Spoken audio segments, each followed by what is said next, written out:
شخصی بود در اصفهان، اوضاع مالی داغون، یه خونه کوچیکی داشت، 2 تا اتاق داشت. به خانومش گفت خانم یکی از این اتاقا رو خالی کنیم، تو همین یه اتاق زندگی کنیم، اتاق دوم بکنیم محل پرورش مرغی، خروسی، جوجه‌ای. گفتن خب اتاقا قدیم کوچیک بود دیگه، کفو بکنیم یکم فضا بیشتر بشه، قفسه بندی بکنیم، تعداد مرغ و خروس و اینا بیشتر بتونه جا بگیره. آقا بیل و کلنگو دست گرفت، شروع کرد به کندن. یه مقداری که کند چیزی برق زد، یه الماسی از دل خاک اومد بالا. سری رفت بازار زرگرهای اصفهان که آقا اینو کسی هست بخره. گفتن این الماس خیلی عجیب غریبه، این خیلی گرونه، اینو ببر فقط اون موقع بازرگان‌های تنگ‌های قیمتی در بغداد بازارش خیلی معروف بود، اینو ببر عراق، ببر بغداد ازت میخرن، کلی هم پولشه. اومد خونه خوشحال به خانومش گفت ما دنبال مرغ پروری بودیم، خدا چی نصیبمون کرد. آقا اومد وارد عراق شد، چون محب امیرالمومنین بود گفت اول برم نجف عرض ادب کنم، بعد برم بغداد دنبال دنیا. حالا دیگه سرمایه رو که گرفتم دیگه، خیالم تخته.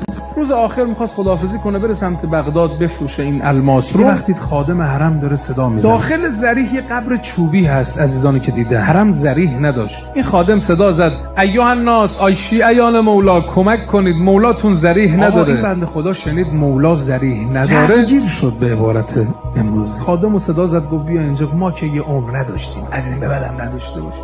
دست کرد تو جیبش، الماس داد به خادم، گفت خادم خیلی قیمتشه، ضریحو درست کنید کارا حرمو برسید. همه رو جواب میده. آقا خادم خوشحال این نشست گوشه حرم، کاری نداشت بکنه، پشیمون شد یه لحظه.